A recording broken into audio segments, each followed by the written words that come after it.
官差来了，快走！快上去！别动！别动！谁在这里打劫啊？谁啊？这儿没人打劫，贼早已经跑了。你休想蒙混过关，杀了朝廷命官，这场官司你打定了。哼，这儿哪有死人？什么朝廷命官？报告，没有发现死人。你们受骗了，强子早就跑了。给我追！是。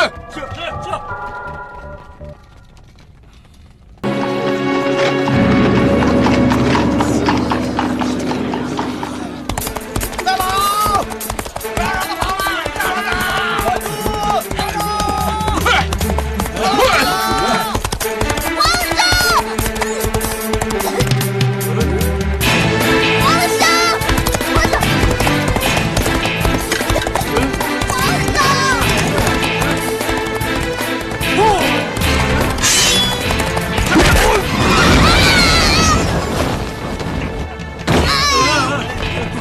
大功告成，撤！什么人？证据被杀手们抢走了，快通知皇上，大事不好！喂！皇上，就这个人，他说有什么重要证据要交给皇上，却被人劫杀。哦，那他还说什么话呀？他说赶快通知皇上，大事不好。你有什么话要告诉朕的？皇上，司徒剑南是冤枉的！小龙虾，二哥，二哥，这到底怎么回事？小龙虾，皇上在此，还不下跪磕头？嘿嘿嘿，二哥，你是装皇帝玩吧？会不会玩得太过火了？小龙虾，相信你的眼睛啊！你看这阵仗像装出来的吗？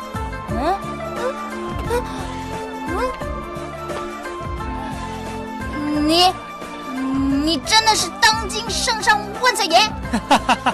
如假包换呐！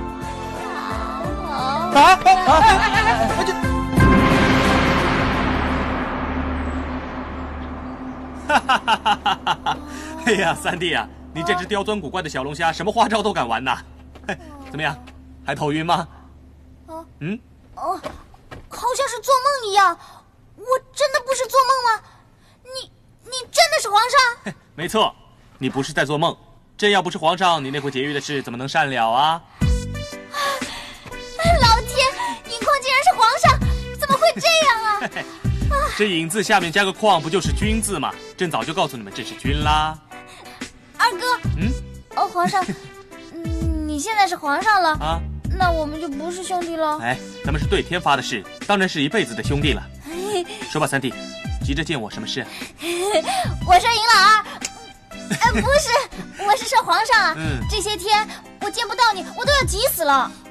为什么要见朕呢？我心里就寻思，你上回能救大伙出狱，这回一定也能救司徒剑南。好了，我二哥是当今的皇上，那司徒剑南肯定就没事了。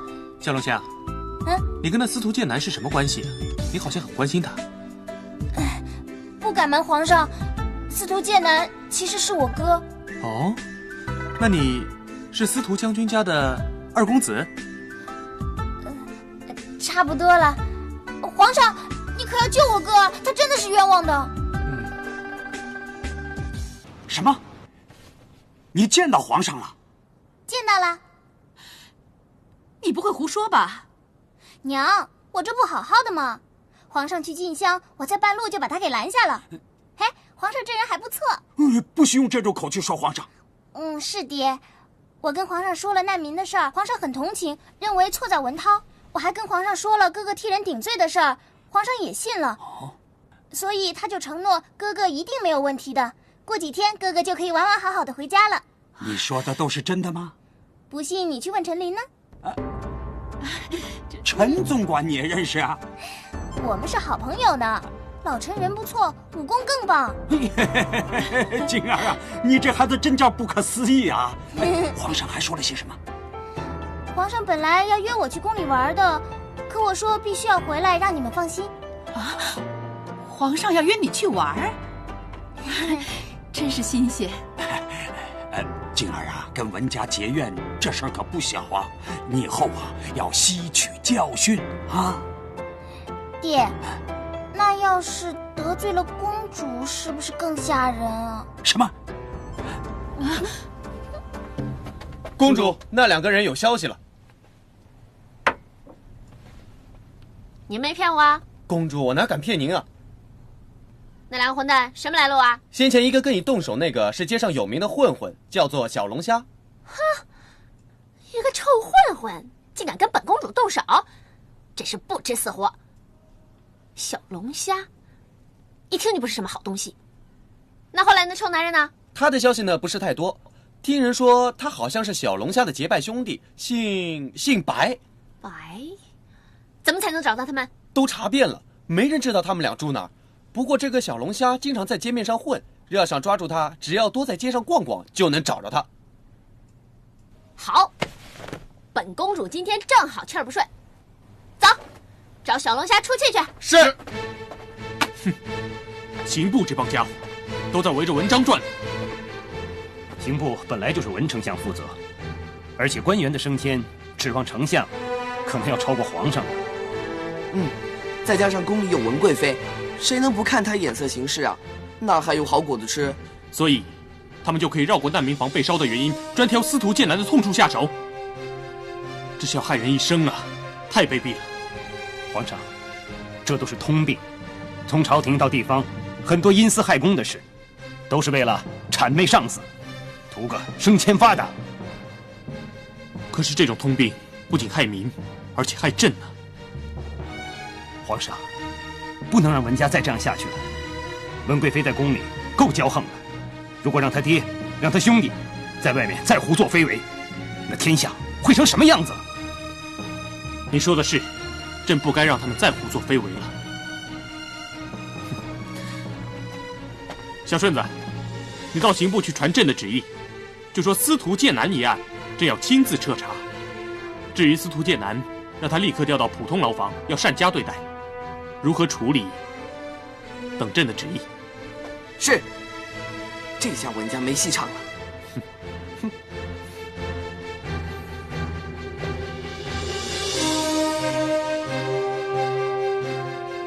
消息准确，司徒剑南已经送到普通牢房，而且还很受照顾。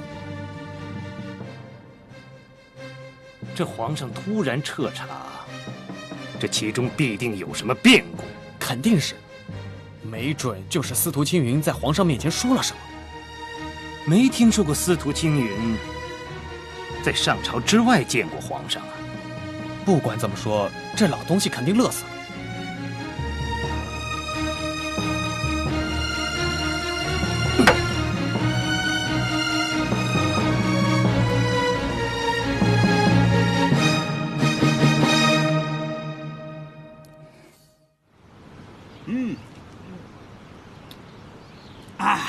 来，阿莲呐，来倒酒。是，老爷，您唱的是哪出戏呀？家里都这个样子了，你还有心思搞这花样？夫人呐，如果反过来说我们家还有心思搞这花样，那意味着什么呀？是少爷。对，是哥哥。哎呀，值得我痛饮几杯啊！爹，你快说吧，哥哥有什么新情况啊？快说呀！哎呀，您倒是快说呀！剑南怎么了？刚来的消息，皇上突然下旨要彻查此案，而且皇上还命令刑部把剑南调到普通牢房去了。真的？哎，还有啊，皇上还下旨刑部啊，务必善待剑南。这意味着什么？你们应该知道啊！啊！万岁！皇上就是够意思，真是谢天谢地呀！来来来，干杯干杯干杯！干杯！来干！来，倒上倒上！哎，我们再庆祝庆祝。少爷这下可没事了。哎，爹娘，女儿没有撒谎吧？没撒谎，没撒谎。静儿啊，你挡驾这件事虽然鲁莽，可爹今天还是要为这件事呢，跟你碰一杯。来，也算我一个。你这孩子，以前净闯祸，这回啊，祸是闯的最少的一回。来，再碰一杯啊！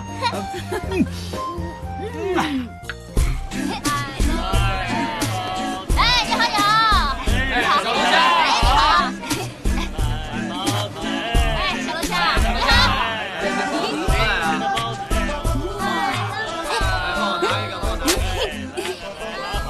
哎，卖鸡翅膀嘞！香喷喷的鸡翅膀，好香啊！买2串。哎，来吃一串。哎，走过路过不要错过了。哎，香喷喷的鸡翅膀嘞！哎，你别好好的干嘛转？还好呢，又出事了。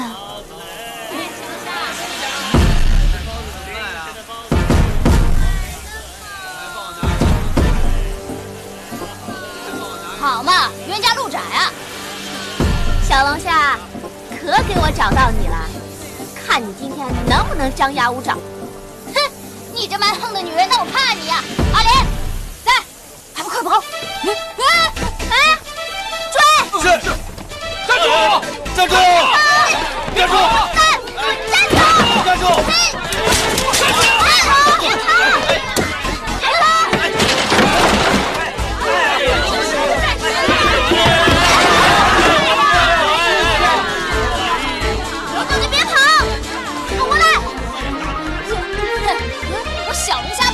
市井混混，好耍无赖！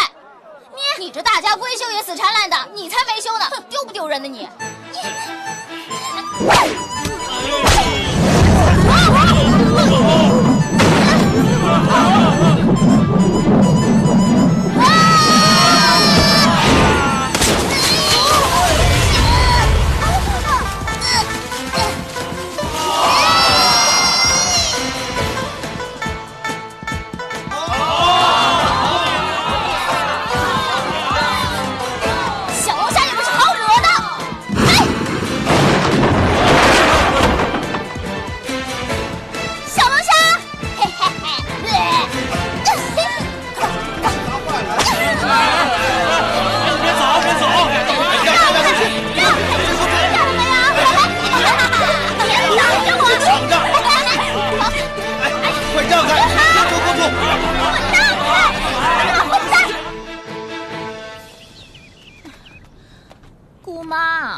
皇上已经下旨要善待司徒剑南了，看来您侄儿那一剑算是白挨了。司徒剑南犯法，罪证确凿，岂容他侥幸逃脱？弟弟受伤，倘若司徒剑南真有悔改之意，司徒府诚心给个礼物，赔个不是，这件事情还可以大事化小，以和为贵。可是他们，可是什么？可是啊，这司徒家仗着是开国功臣，以此威胁皇上。他们还放出了口风，说等司徒剑南出狱以后，要给咱们文家好看。真的？我去看弟弟啊，爹为了这件事情还被气病了呢。爹明知道皇上是有意要放过司徒剑南的，也不敢违逆，可是心里就是咽不下这口气呀。他都这么大年纪了，何苦要这么大火气呢？姑妈，自己的儿子被人射成重伤，也不能给凶手治罪，还要受人侮辱。别说是宰相，是太后的哥哥了，就算是一般老百姓也会受不了的。太后，你看人家这样对咱们文家，根本是不把你这个太后放在眼里嘛。以前有您撑着，人家还会信咱们文家3分呢。就是现在，文家也不能任人欺负。哼，岂有此理！司徒青云，他是谁的板都敢叫。臣参见太后。司徒剑南一案是否由你经办呢？是。那哀家要问，那司徒剑南背后刺伤文涛一案，证据确凿，且司徒剑南已经画押认罪了，为何至今还不结案？回太后，臣正在等皇上的旨意。还有理由？臣不敢。请太后息怒，请太后息怒。如果什么事情都要皇上下旨，还要你们这批官员何用？太后，皇上的意思是要彻查此案。此案还有什么不清楚的吗？臣等以为此案已经查清，罪在司徒剑南，只是什么？既已查清，就该结案。你们办案也太过拖沓。今天哀家就给你们做个样子看看。是，有劳太后。我问你，文涛确实被司徒剑南所伤吗？是啊，被告司徒剑南确已俯首认罪，并且招供画押。那好，司徒剑南蓄意伤人，却伤的是皇亲国戚，属不赦大罪。顾念文涛无性命之忧，而司徒家又是开国功臣，可以法外施恩，从轻发落。如何轻判，请太后明示。死罪可免，活罪难逃，就判他革除功名，发配边疆吧。是，谨遵太后懿旨。小姐、老爷、夫人，大事不好了！怎么不好了？刑部刚才贴出告示，少爷他被革除功名，流放边疆了。啊！阿烈，你不会是道听途说吧？老爷，我是亲眼看到的告示。夫人，夫人，夫人！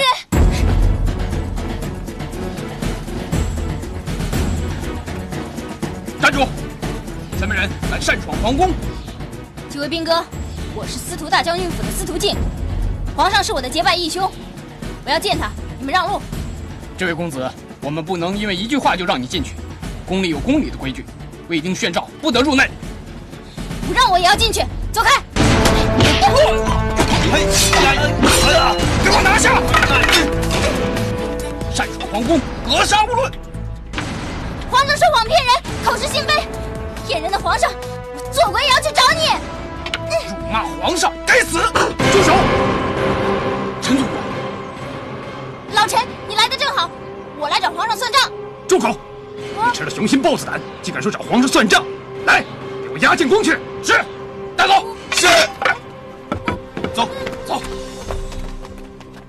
夫人好点吗？来来，漱漱口啊。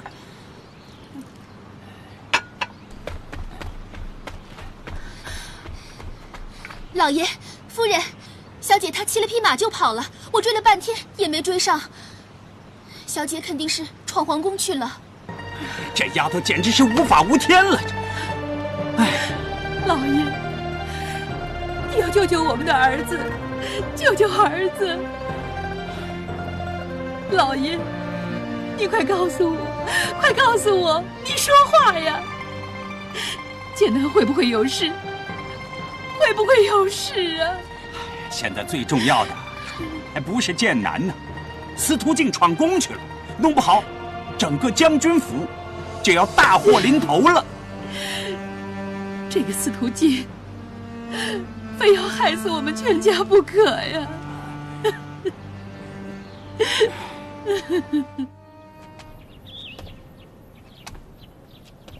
师父，陈总管已经出面了，公主没事的。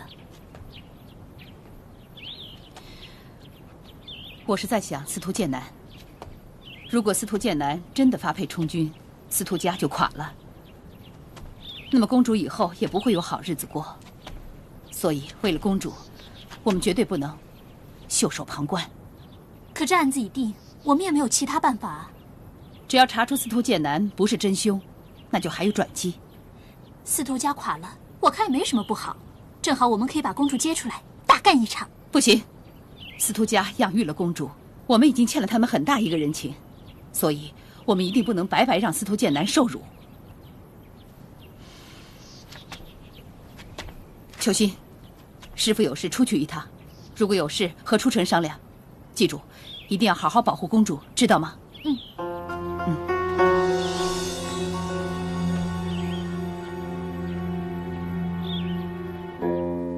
司徒敬出状武门，他不要命了。他和宫门守卫大打出手，如果不是卑职恰巧路过，恐怕命早就没了。那他人呢？有没有受伤啊？那倒没有，不过他口里大声嚷着上当受骗了，卑职已经把他安置在御书房了。他上当受骗了？谁骗他了？他干嘛要闯进宫里来啊？朕让你说你就说呀。他说是皇上您。朕。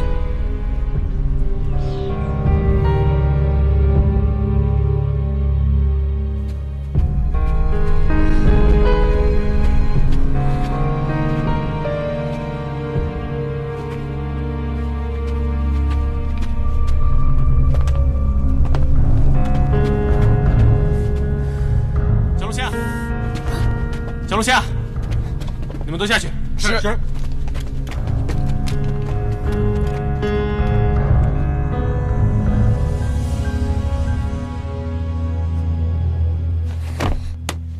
不才司徒敬小龙虾，叩见皇上。你不是口口声声说要找朕算账吗？跪着怎么算呢？起来说话吧。请皇上收回成命，免了我哥哥司徒剑南的罪罚。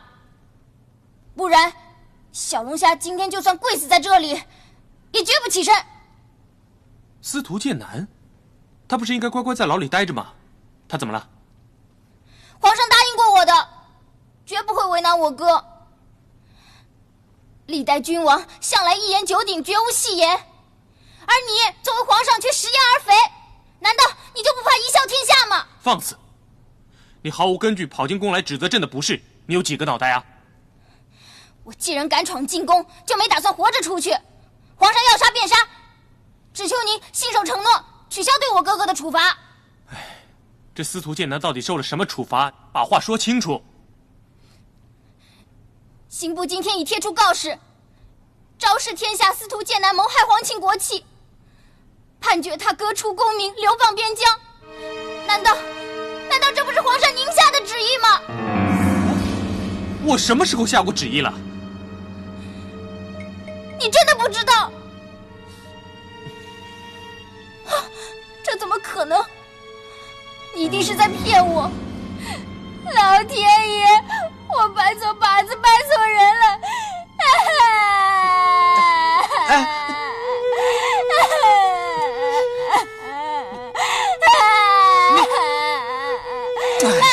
陈琳，去刑部把管这事的人找来，朕要亲自问清楚。是。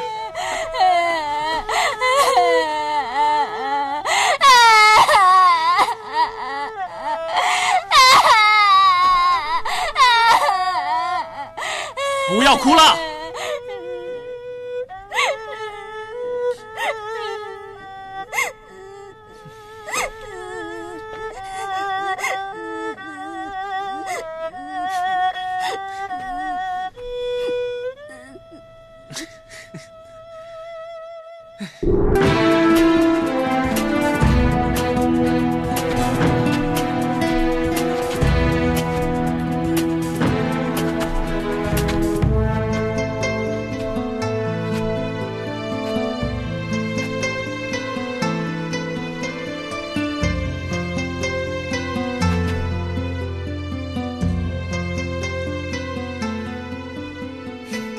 这个小龙虾，难得这么安静。皇上，刑部官员已到。宣是。小龙虾，你去后面躲着吧，朕马上会给你个交代。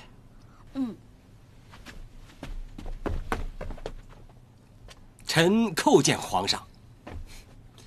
起来说话。谢皇上。你可知朕今天宣你来所为何事啊？回皇上，陈总管已经在途中大致提过。上回朕明传口谕，要你押后此案，深入调查，为何你还急着宣判呢？为何不通过朕就急着宣判，还出了告示？天哪，冤枉皇上了！哎呀，怎么办呢？还有，那文涛强占土地，烧毁难民房屋，你为何不提？那司徒剑南为了护难民见义勇为，你又为何不说呀？哼，你隐瞒了重要的原因，在文辞上陷司徒剑南于十分危险的境地，你真是用心险恶呀！我知道你有些目的，也有一些苦衷，不过你千不该万不该，就是瞒着朕，判了司徒剑南重刑。你自己说吧，你该当何罪？臣有罪，在司徒剑南一案上，确有枉法之处啊！朕要你们这些官员何用？皇上开恩，之所以急着定罪判罚，臣确实是有苦衷啊。那你有什么苦衷啊？皇上，臣这样做，其实是奉了太后的旨意呀。太后？太后要你这么做的？昨日太后忽然召见臣，为了此案大发雷霆，太后限令臣速审速决，就连司徒剑南的定罪原因和锁定刑罚，也是太后示意的。此事属实？为臣所言，句句属实，请皇上明鉴呐。太后亲自施压，她为什么要这么做呢？这样吧，这司徒剑南的惩罚暂不执行，这件事朕会和太后商量。朕很快就会下旨解决此事，你们听命就是。是。起身回去吧。谢皇上。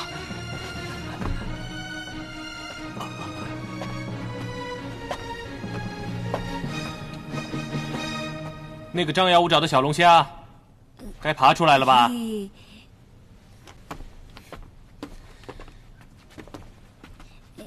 你都亲耳听见了，是朕出尔反尔？对不起啊，皇上，我错怪你了。你呀，硬闯宫门，还出口不逊，还侮辱皇上，这是什么大罪？你知道吗？这可是要连累你们全家的。你一句对不起就算了，真是轻松啊。皇上，银二哥，你也早就知道了，你这兄弟是一个捂着大钳子、喜欢口吐白沫的讨厌的龙虾，你就大人不计小人过，就当我这次闯宫是来看朋友串亲戚的，好不好啊？串亲戚？你这亲戚也太夸张了吧？我这事儿先放下不成吗？你以后可有的是时间教训我这个兄弟啊！可我哥那事情太后都干预了，你看怎么办吧？说的也是，太后也干预了。每次一变成这样，我就伤脑筋了。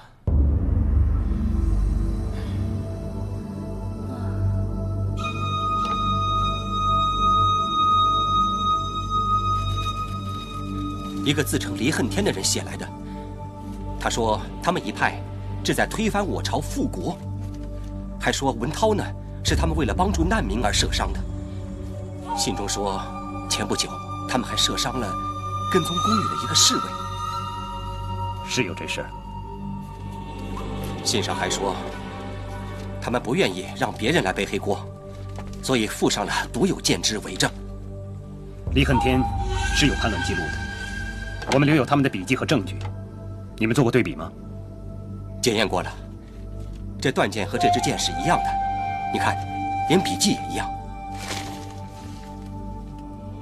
这事事关重大，我马上回去，把这些证据整理成公文，报告给皇上。是。皇上，皇上，禀皇上，刑部公文到了。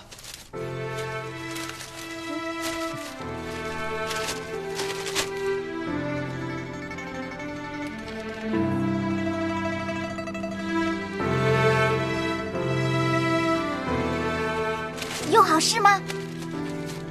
当然是好消息了。有了这公文，我就可以下旨把你哥无罪释放了。二哥，你太棒了！哼，荒唐，简直是荒唐透顶！爹，小弟，你伤势刚好，别太激动了。你走开！司徒剑南无罪释放，你最开心了，少在我面前假惺惺的。你什么？爹，要不是司徒剑南和他那帮朋友我根本不会差点死掉。就这样放过司徒剑南，我不甘心呐！刑部敢如此猖狂，定是皇上亲自授意。皇上是明摆着要包庇司徒家，那我们文家又算得了什么？我文章今后还怎么在朝中立足啊？没想到，这皇上竟然如此糊涂。太后，恳请您为我们做主，劝皇上收回成命。如若不然，我们父女俩长跪不起。哥哥何出此言？都是自家人，有话慢慢说。快快请起，快快请起吧。太后啊，现在除了您，谁也救不了咱们文家了。是啊，皇上如果执意这样，置哀家的旨意不顾，那也真让我寒透了心呢。太后，恳求您现在就到御书房，跟皇上说个明白。对，好，现在就去找他讨个公道。我要你立刻下旨，严惩凶手司徒剑南。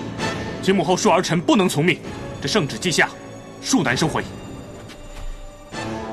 你这是诚心要给哀家难堪了。朱允啊，你真是翅膀硬了，连公正是非你都不管了。不，朕下旨司徒剑南无罪，秉的就是公心，行的就是公正，这变的就是是非。你竟然混淆黑白！哼，一个凶手，一个暗箭伤人的卑鄙小人，你竟然为他开脱！母后，您并不知道事情的真相。别说司徒剑南不是射伤文涛的凶手，就算他是，朕今天也要将他无罪释放。你，如果当晚朕在现场，朕也会射文涛一箭。啊！你到底是什么意思？因为文涛的所作所为，已经比最恶劣的强盗还要恶劣3分了。到底发生什么事情了？母后，事情的来龙去脉，朕已经弄得十分清楚了，就让朕慢慢的告诉大家吧。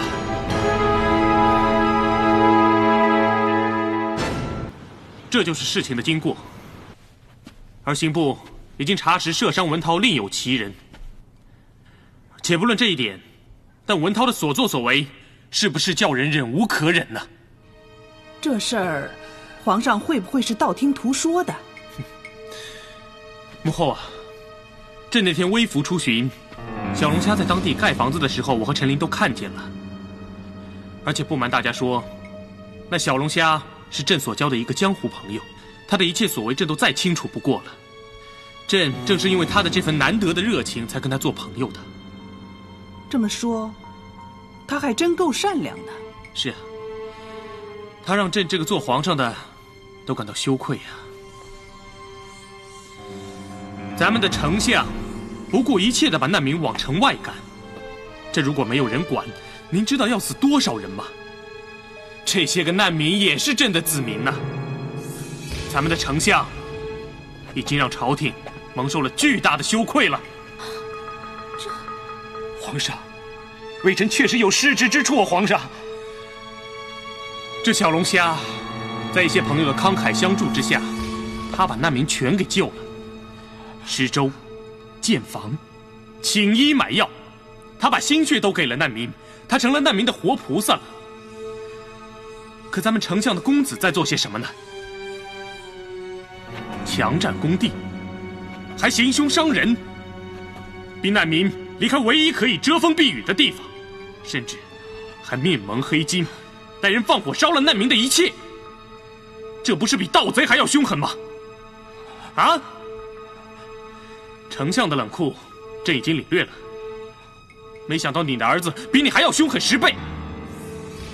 难道你要逼得天下的百姓统统造反了，你才肯罢手吗？皇上，皇上，臣真的错了，教子不严，死罪，死罪呀！皇上，请皇上开恩，饶了爹和弟弟。小龙虾的朋友，个个都是英雄好汉，朕也以身为他们的朋友为荣。尤其是司徒剑南，他路见不平，拔刀相助。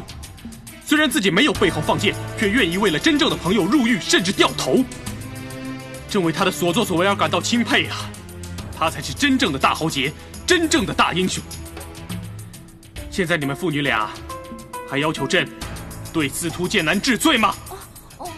皇上，臣先前不知，现在知道了，一切罪在文涛。司徒剑南，别说没伤着文涛，就算真的伤到了，也是他罪有应得呀！皇上，皇上说的对，司徒剑南确实无罪。母后，朕身为皇上，必须要秉持公义，违背了太后的心意，朕心里也很不安呐。皇上说的对，是母后太糊涂了，我不应该不了解事实真相就强出头。皇儿啊，你做得对。谢谢母后夸奖。皇上啊，你舅舅和妹儿他们恐怕也是不了解事实真相，你看。朕也是这么想啊。那文涛和他的手下应该没把事实真相告诉家里。舅舅妹儿，你们起来吧。哦，皇上，皇上，微臣现在明白真相了。微臣知道，文涛他犯下滔天大罪，理应重惩，即便是杀头，那也不为过。可是，皇上，微臣就这么一个儿子啊！皇上，你就饶了他这一次吧。他这次所作之恶实在是太过分了，如果不惩治，那以后世家子弟怎么管得了哦？要不是听你们俩说三道四的，我也不至于趟这趟浑水。现在搞得我都没面子了。对不起，太后。太后，我们不是有意的。太后，求您跟皇上求个情，救救您的侄儿吧。太后，求您了。皇上，按说我也没脸求你法外施恩，可文涛毕竟是你的表弟，是我的亲侄子。正因为他是朕的表弟，您的侄儿，那丞相的儿子和贵妃的弟弟，所以他才这么飞扬跋扈、胡作非为呀。文涛是有罪，不过这次他干坏事，不但没占到便宜，反而差点把命都搭上了，这也算是受到惩罚了吧？皇上，你看是不是再给他一次机会呢？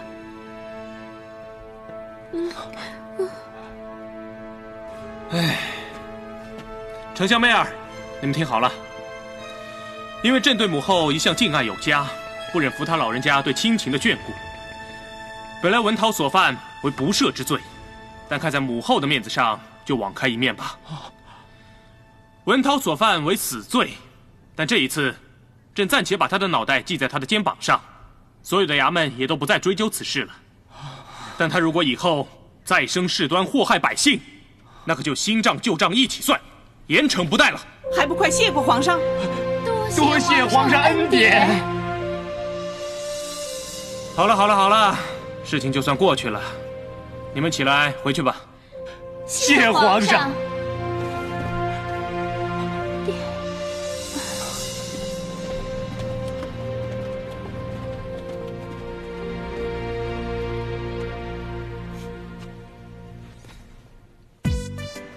皇上，您真行，这分寸拿捏的恰到好处。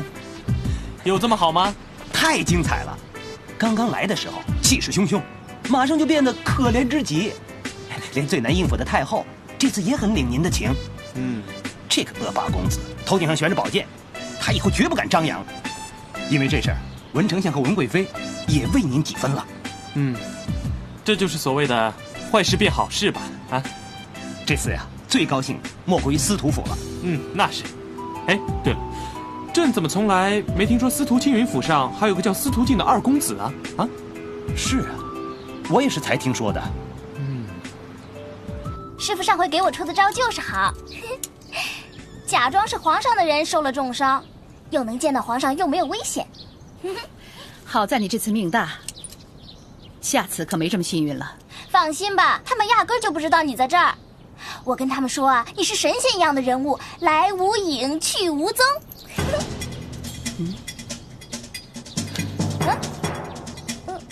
师傅，你怎么了？你的镯子？镯子怎么了？啊，我从来没有见过你戴镯子。这是我刚弄到手的，怎么样？好看吧？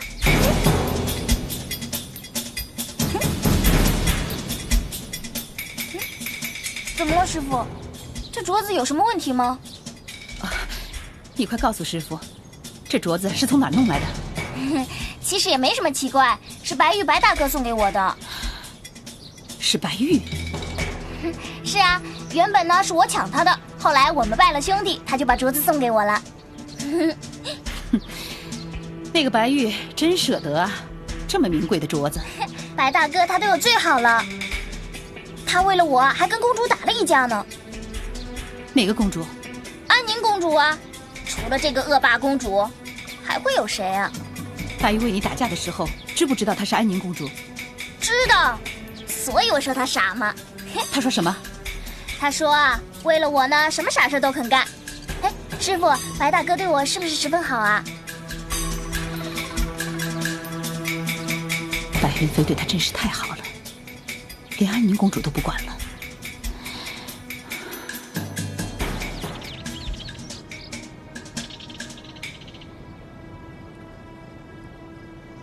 不管怎么说，我是绝对不会娶安宁公主的。可皇上定的婚事，怕是不容易推翻吧？我又不是木偶，我不会听他摆布的。那又是为什么呢？咱们不就是为了成亲来的吗？原来是原来，可现在事情发生了变化。再说了，原来答应爹迎娶公主，也是为了尽孝道。那现在孝道就不尽了？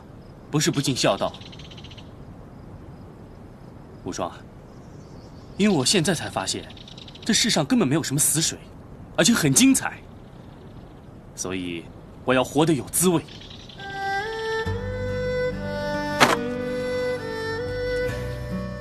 这次是母后给你添麻烦了。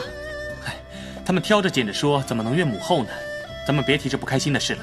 啊，母后，我觉得安宁这2天有点变化了。这2天我们在安宁身边没少夸白云飞，我看着安宁啊，已经动心了。母后说的对啊，安宁嘴上虽然没说，可心里已经十分想见白云飞了。这胃口已经吊足了，也该让2人见见面了。是时候了。哎，儿臣也只是耳闻白云飞人才出众，倒还没有目睹呢。那你就赶快招他进宫吧，让大伙儿也瞧一瞧啊。行，那儿臣马上派人去宣旨。无双，装病啊也是门学问，如果能用得得心应手，必无往而不利。公子，你也不能永远不奉旨入宫吧？现在我是得过且过，就算他给我扣上抗旨的罪名，我也无所谓。因为与其娶一个你不爱的人，倒不如给我一刀来得痛快。我决定杀掉白云飞。好。可是师傅，你不是说……没错，现在事情发生了变化。和公主有关吗？对，我看到一副镯子，那副镯子原来是突厥国王的御用珍品，后辗转到先皇手里，先皇把它送给了公主的母亲。那镯子怎么了？据说那镯子很有灵性，只要一个男人把它送给一个女人，那男人的心就会被拴住。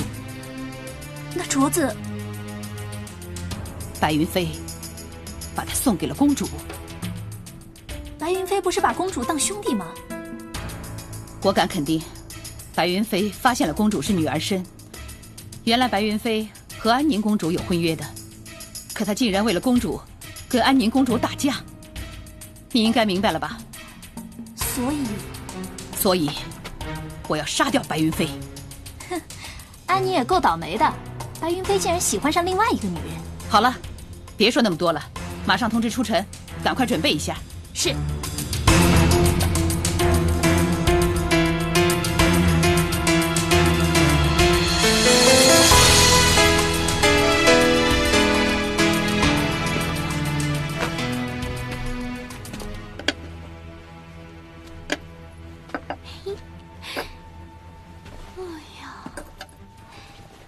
安宁，你看这件衣多美呀！穿在你身上一定很漂亮。我干嘛要打扮漂亮啊？白云飞又不是什么了不起的人物。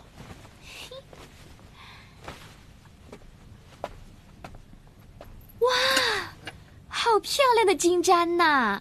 你看，戴在安宁公主的头上，多光彩夺目啊！肯定可以把那个白云飞惊得目瞪口呆。她要不惊得目瞪口呆啊，我就把她打得目瞪口呆。哎，我觉得我应该把自己扮得丑一点才对，因为我根本就不想嫁人。皇上驾到！参见皇上啊！都起来吧，免礼。谢皇上。安宁啊，你不是最爱漂亮了吗？怎么了？为了不想成亲，甘愿把自己弄丑啊？还说呢，早知道你叫我回宫是要设计我索性一辈子留在外边不回来好了。谁要设计你了？那白云飞确实是不可多得的人才啊！哎，你不相信朕的眼光啊？我就是信不过你。母后已经跟我说了，说我得先嫁了，你才能立后。你和文媚儿都等不及了，所以就随便塞个人给我，对不对？行了行了，你别在那乱说了，朕根本不急着立后，眼前只谈你的婚事，其他事你别过问啊。哎，好嘛，我全听皇兄的就是了，干嘛发脾气嘛？启禀皇上，白云飞他到了是吧？行，安排下去，让他在御书房听旨。不是的，皇上，白云飞突然患病在床，他不能进宫了。怎么了？他生病了？对，宣旨太监是这么说的。不过宣旨太监也说，白云飞的脸色好像没那么差。哼，一听说见本公主就装病，什么东西啊？哼！哎。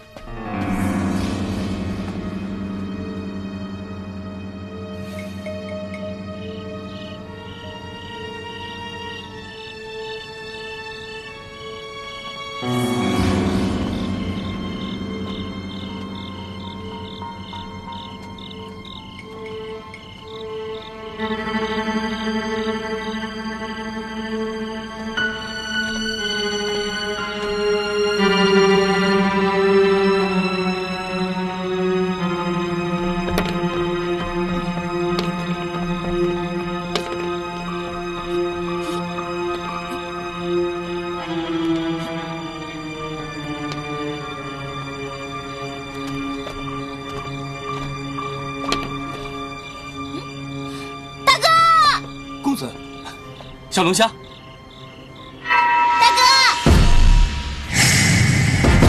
见，小心呢！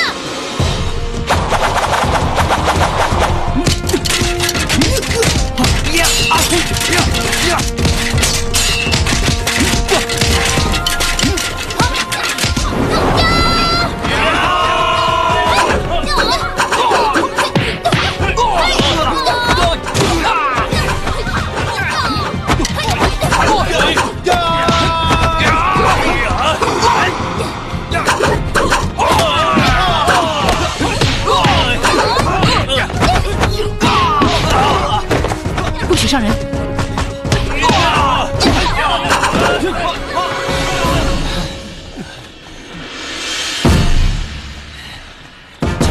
是。先走。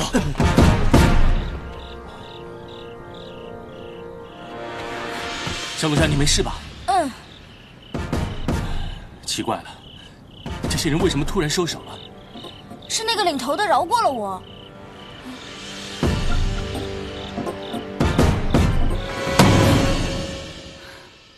2次失手都是因为公主，我们的公主成了白云飞的救星，这下白云飞更要待公主好了。真是孽缘。师傅，我们还要再刺杀白云飞吗？我手都有些软了，看到公主那样，我真有些下不了手啊。师傅，我觉得杀掉皇帝才是解决问题的根本，杀白云飞弯子我觉得绕得太大了。我们静观其变吧。现在我最担心的是白云飞和公主走得太近了。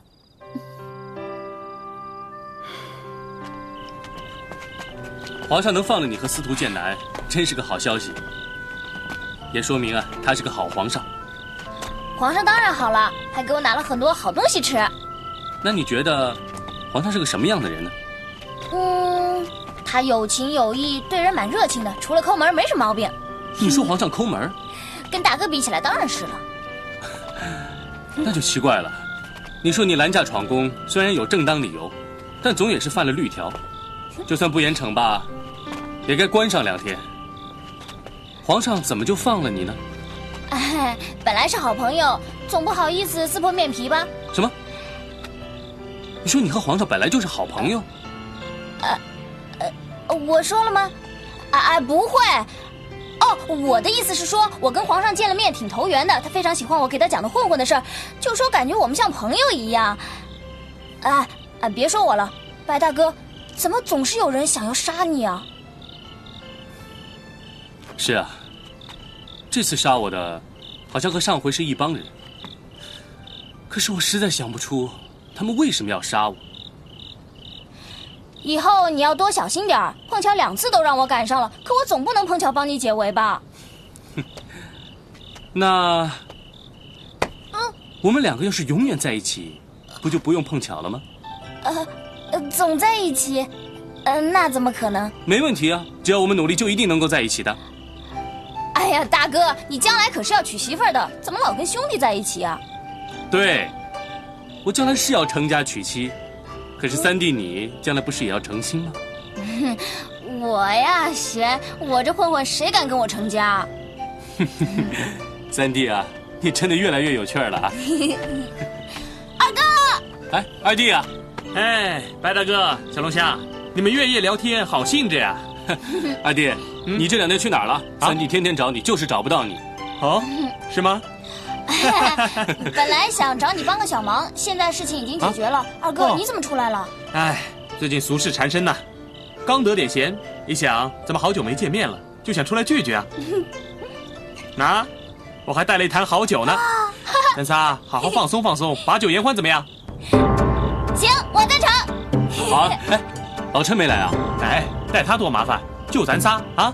好，无双，你先回去吧。是。好，走，来。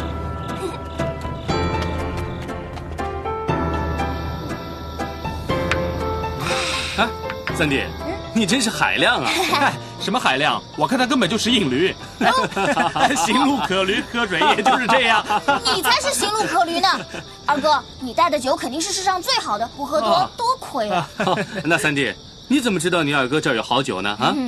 全天下就他的好酒多，他是个酒鬼嘛。嘿，你又知道这是什么酒了？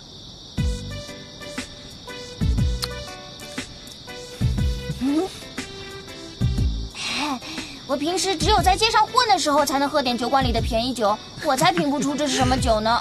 三弟，我告诉你，这是地道的贵州茅台，平时极难喝到的。哎，白大哥果然是识货之人呐！你喝过这酒啊？我只是有幸喝过，酒香难忘。哎，对了，二弟，你怎么会有这种上等的好酒呢？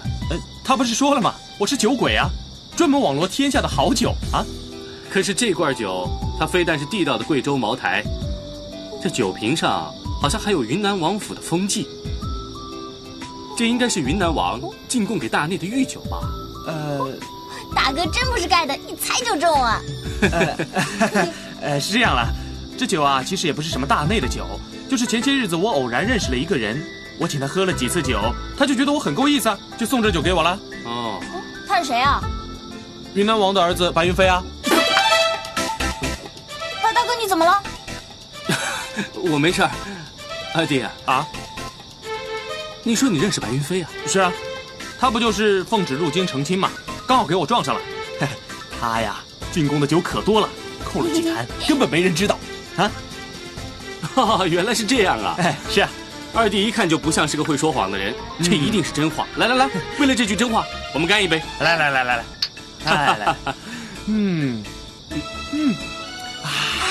好酒啊！来，再来。二位哥哥，我就先走一步啦。再见啊！二弟，那我送你吧。哎，不用了，我晚上出来就是为了活动腿脚，没事的。下次见吧。啊，好，那你小心啊。哎。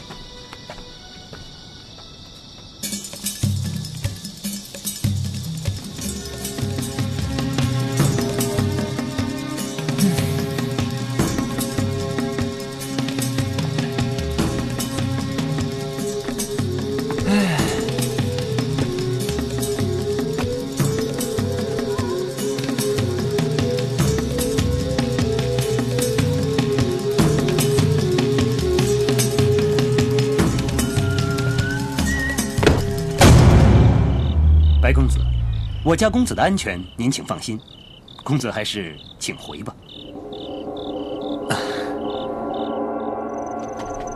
我看那白玉不像阴险之辈，他可能是觉得我秘密不少。皇上，出门在外，世事难料，不管怎么样，皇上还是小心为妙。放心吧，那白玉绝不是阴险之辈，这点我还是有自信的。可能他是对我的身份感到好奇吧。嘿，看来要瞒住我的真实身份可是不太容易了。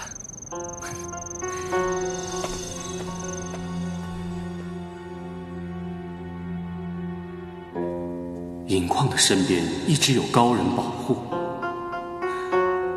他能办大将军都办不到的事，能把劫齐国公的人从狱中提出，他还竟然说认识我白云飞。他还有大内的御酒。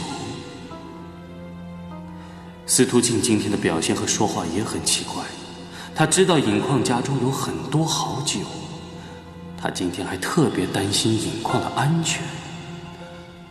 那尹况走的方向奇怪，那是去皇宫的方向。尹况，尹况，尹况。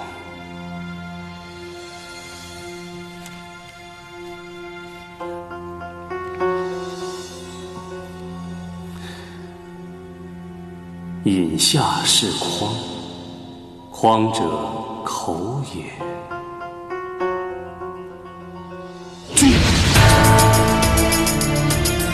原来是他，怪不得进兰家闯宫都没问题，怪不得静说本来是好朋友，总不好意思撕破脸皮吧。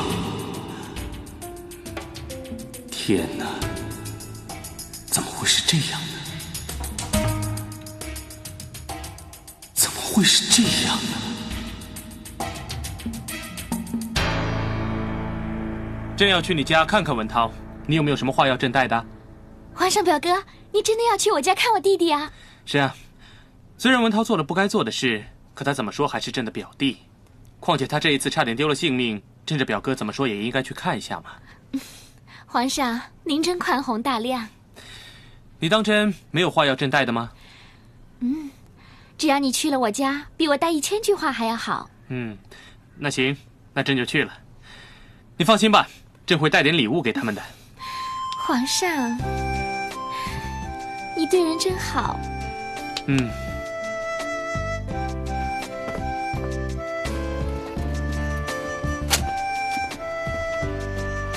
微臣恭迎吾皇圣驾。吾皇万岁万岁万万岁！丞相请起，表弟妹也都起来吧。谢皇上。文涛啊，你的伤应该全都好了吧？回皇上，罪人文涛本该天诛地灭，但托皇上洪福，身体已经好了。但是重罪在身，请皇上责罚。陈总管。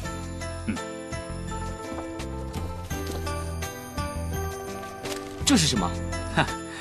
表弟啊，这过去的事就别再提了。朕相信你一定会改过自新的。你之前为了建宅子的事情跟人家起了冲突，朕相信你确实是希望有一个属于你自己的宅子。这城东啊，有一处宅院，风水格局都很好，朕把它买下来送给你了。这就是房契，你收好了。谢皇上恩赐。表弟啊，以后真要有什么必要的东西缺了，就尽管跟表哥说，咱们是至亲，朕不会亏待你的。谢皇上。行，起来吧。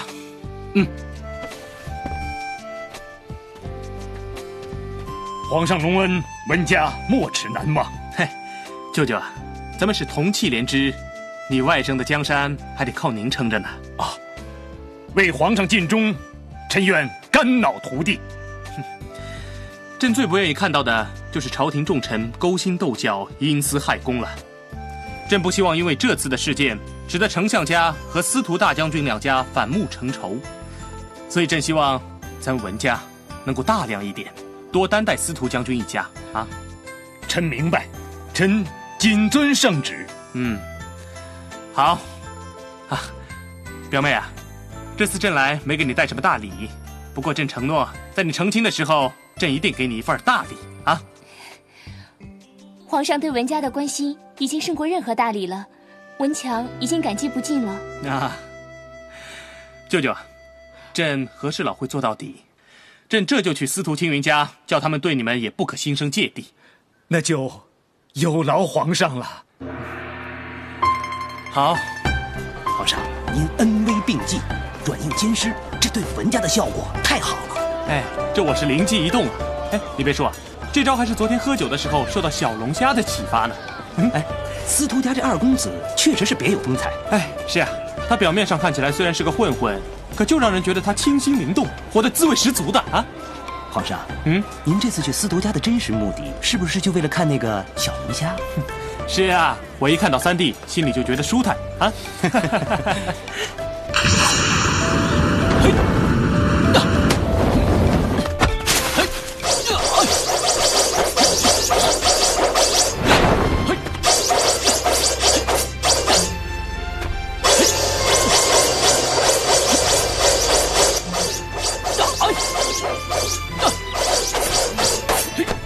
哈哈哈哈，好功夫啊！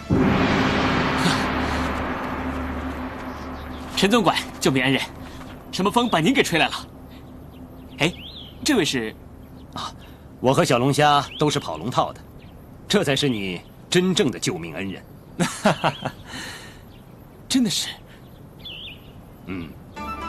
司徒剑南，叩见吾皇万岁，万岁万万岁！你刚才剑练得不错，不愧是小龙虾的哥哥啊！起来吧。谢万岁。万岁，请到室内用茶吧。好好好。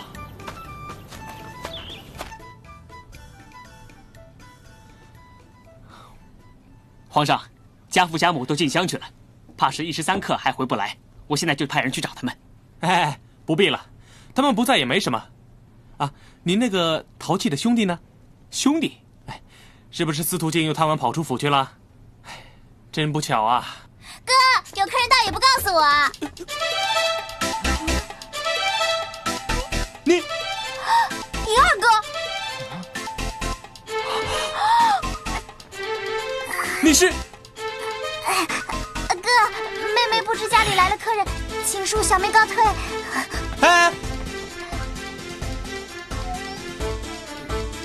慢着。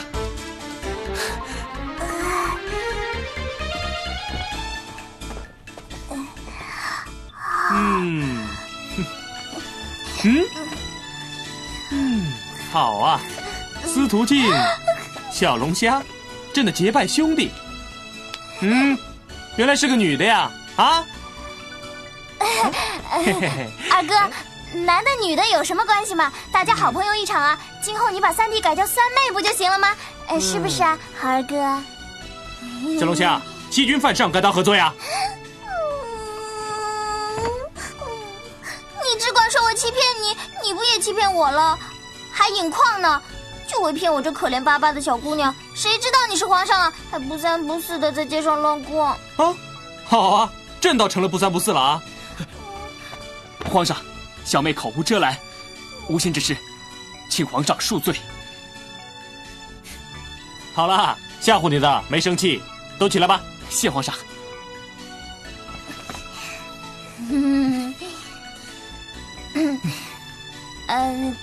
干嘛这样看我？一个女儿家羞死了。女儿家？哎，亏你好意思说，有你这种女儿家，别人知道吓都吓死了。我知道世上女混混不好找，老天罚我这性格，一辈子都没人肯娶我，已经够惨了，你就别再雪上加霜了。哎，你也不会嫁不出去的。哎，看看你的女儿装，多漂亮啊！这谁家要是能娶上一个像你这么开心又能混的女孩，那也不错啊。像你这种妃子多的，娶一个能闹事儿的也不算什么。要是只能娶一个的那家摊上我，还不把人愁死了？他要是能进宫，可真热闹啊！喂，瞎琢磨什么呢？